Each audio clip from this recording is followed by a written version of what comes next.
I'm fascinated. I told you guys I'm fascinated by cults, but what I'm fascinated is the psychology that's that's in there that seeds people into kind of like voluntarily subjugating themselves. Like it's weird.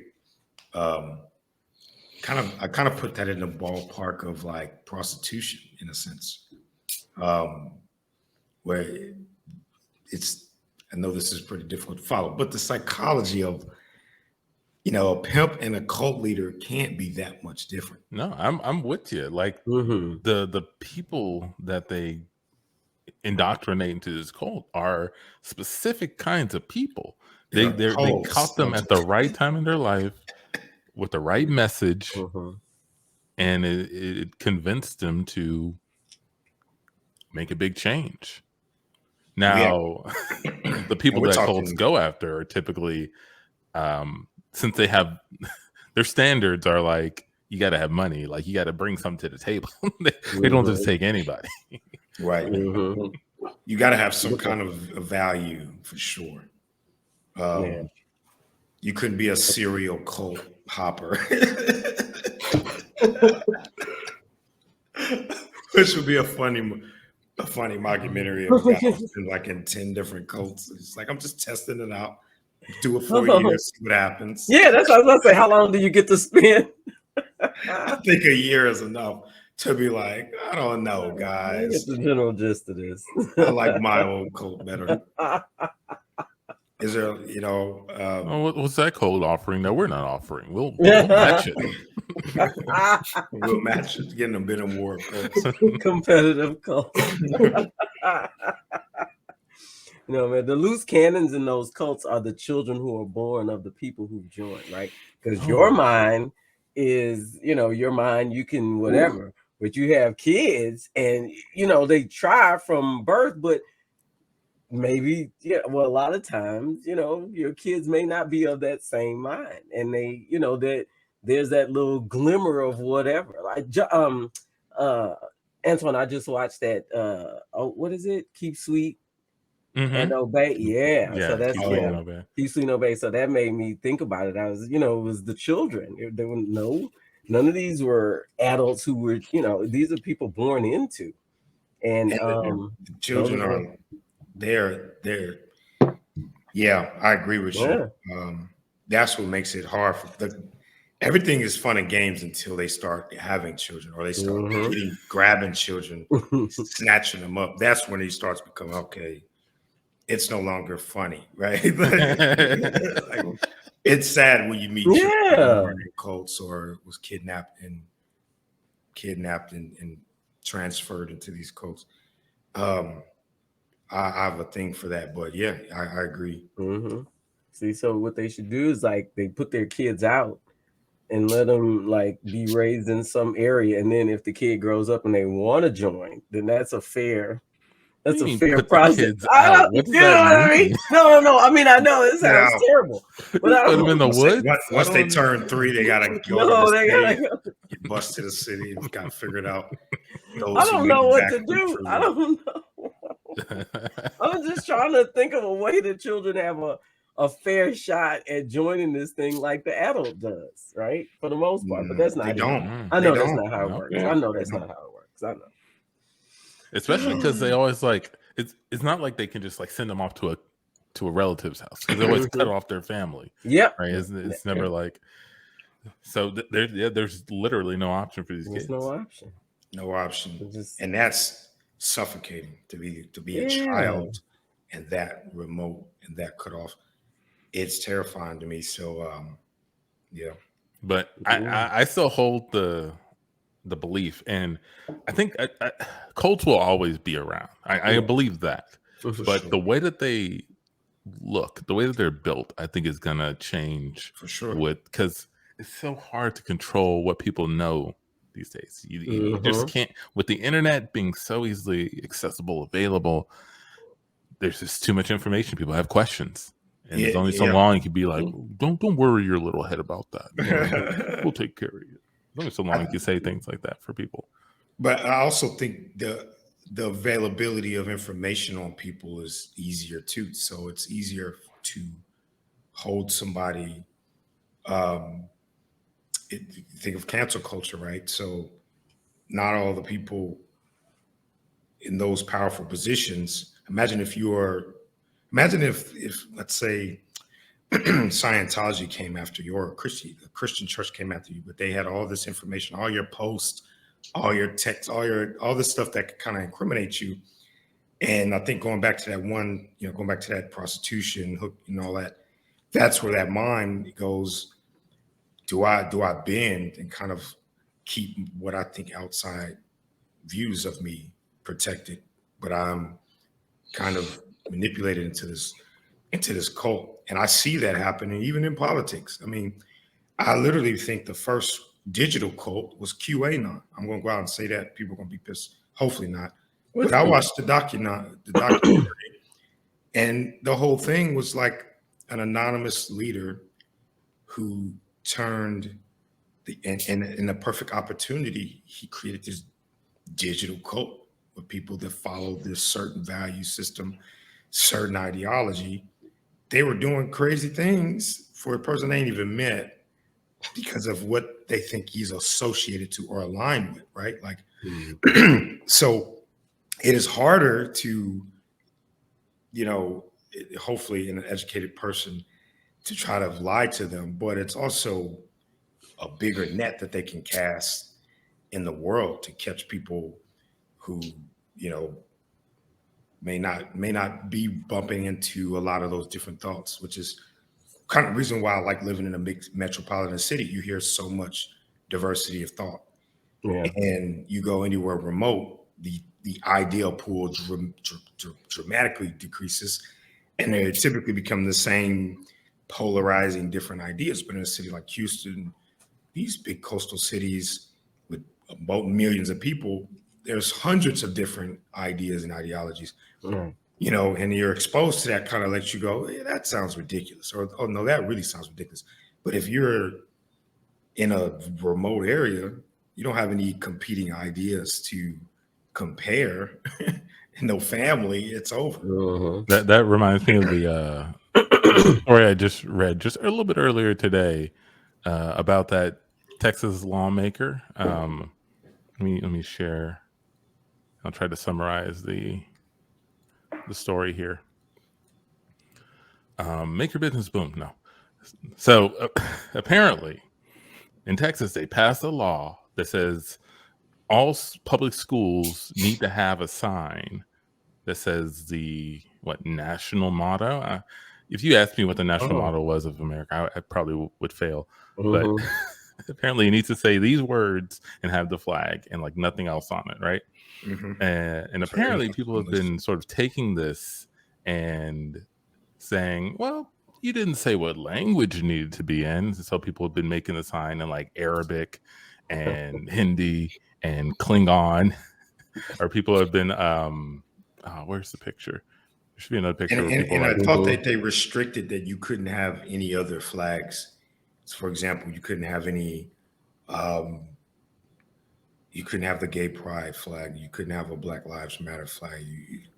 But one thing they did was put it in the rainbow colors. So it's like, even though they're abiding by the law, people are still sort of trolling it at the same time.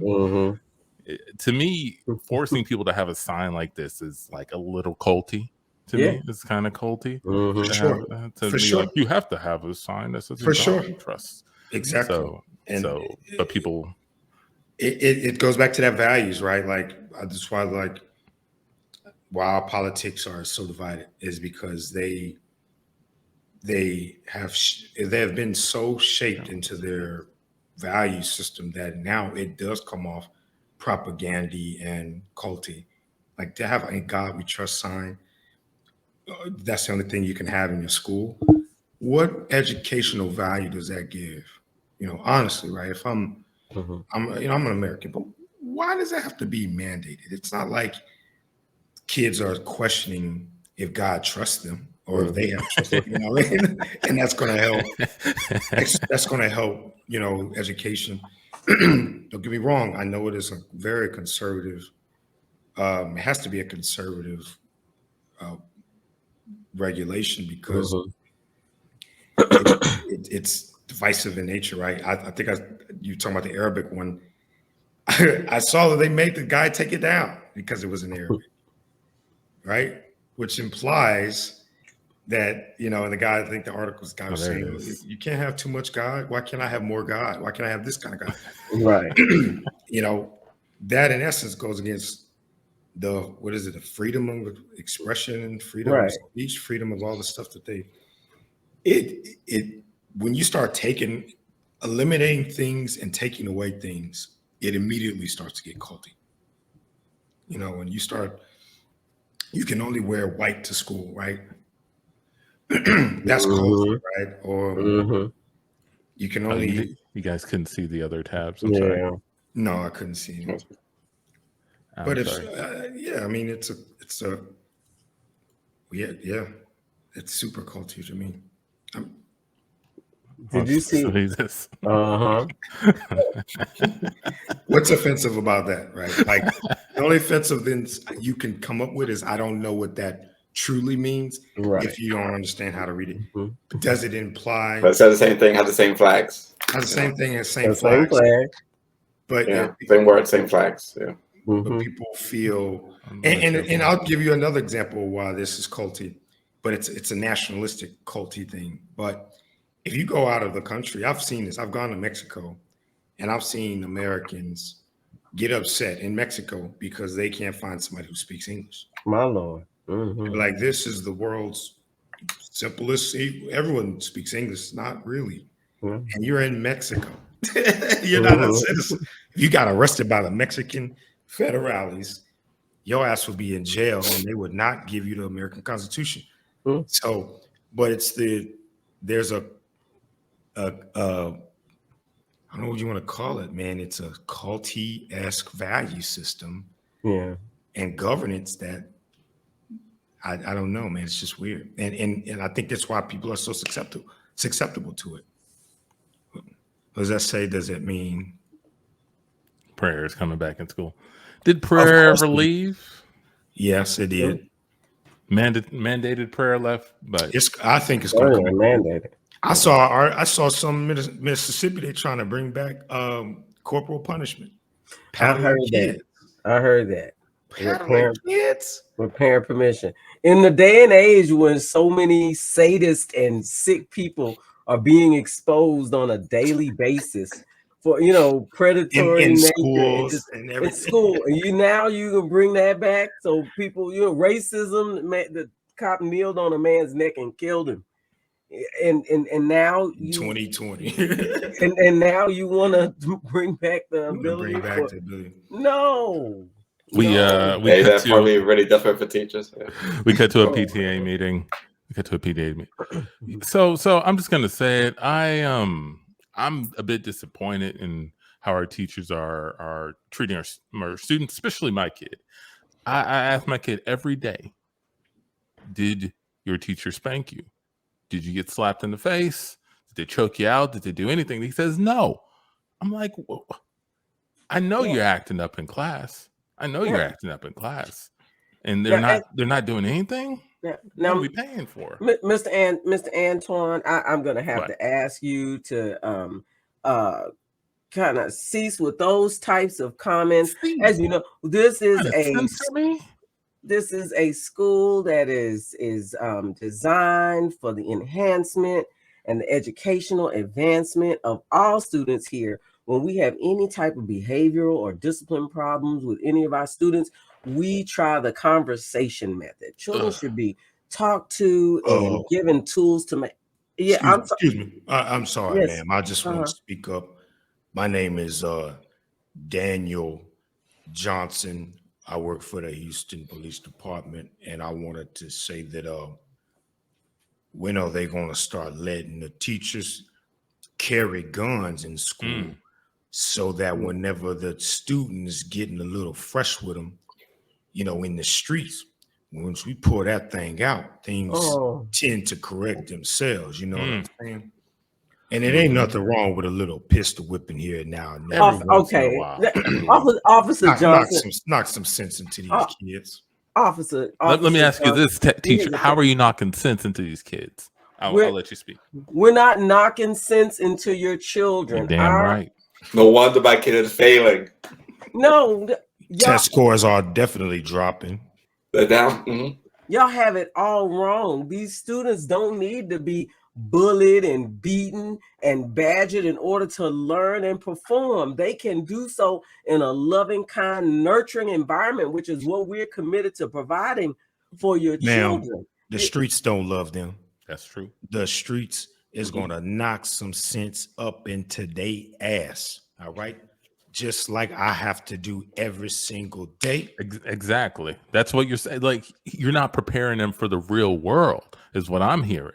Because you get out in the real world, the real world's gonna knock you on your ass. Honestly, you think if I'm gonna see a teenage boy doing some trouble, you think I'm gonna walk up to him, talk to him civilly, give him some love and respect? No. Hell no. No. I'm gonna fuck his life up. Listen, gentlemen, we spend the lion's share of our time here at the school calming your children down, making them feel that despite the experiences they've had at home, I cannot tell you how many police reports we have filed and we have at least just kept in my desk drawer because I don't want to turn them into police and make these children's lives any worse than they already are. But you gentlemen have got to see, look at you. You've completely lost control of this meeting. You haven't used that ruler over there on any of us. You should have been knocking our heads from the beginning.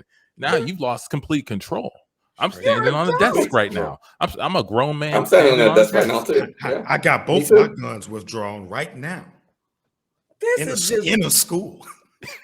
Plain clothes. What's up? Okay, I'm just gonna have to end this meeting because the level of violence here has far surpassed any expectation I had. I mean, I thought your children were just being, they were exaggerating, but they are really telling the truth, and they're probably not telling us enough information about what's going on at home. We cut to Tandy speaking with the principal, Miss Miller. Yeah. I've been hearing complaints from the parents. I'm this close. I'm sorry. I'm this close. I want you to stay. I'll just say that. I want you to stay. There's only one way we got to do it. We have a student in the other room here. Yes. Caught spray painting in the cafeteria. Completely against the rules. Yes. Teacher came to speak to it. Spray paint teacher in the face. We're going to bring this student in here.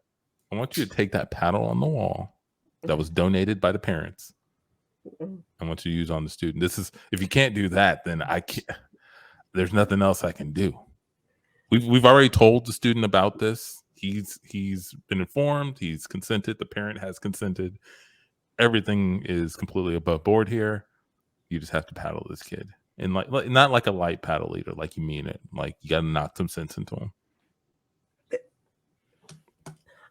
I'm 1 year away from retirement. I know. I don't want to walk away from this job. It means a lot to me to be here. And exactly I think what I need to hear. Me. All right. Yeah, we're ready for him. Okay. Hi. Sorry. Yeah, we're ready for you guys. We actually moved it to the basketball arena so more people could see.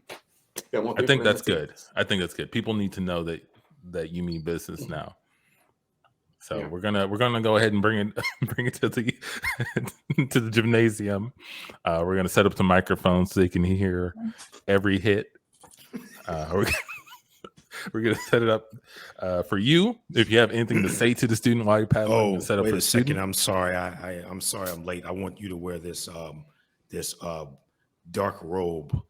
It's gonna have a hood. It's gonna be black. You can see your eyes, and it's gonna be like the hangman robe. And we're gonna walk the student up, really slowly, playing the Undertaker's theme music for WrestleMania. And as soon as the last bell rings, you can just start whacking away. All right, start whacking away. Just go to town. Yeah, well, here's some. I believe in you. With the promise of anonymity, if they won't see me, then it may be a little bit easier for me to get through this. This is just going to be the one time. Just the one time today. Yeah. And that's it, because this is not what I believe in. And we cut to the gymnasium. Everything is set up. The bleachers are packed. Students, parents, other teachers, the janitorial staff. That little platform set up where they bring the kid out. And they got microphones set up all over the platform. They put the cloak on her. All right, Miss Miller. How long have you been planning this? Did y'all sell tickets? There are so many people in We actually did raise money through this. We did sell tickets. This is doing a lot of good for the school. Yeah. So you helped to keep the school going. So well done. Yeah, that's the student saying that. So here's some craft surfaces as well. We've got some Gatorades, some granola bars. Did you get a movie theater to sponsor this in craft services? Yeah, Alamo Draft House is definitely our sponsor for this. They gave us nice. Actually streaming this to all of their theaters around the country. And scene.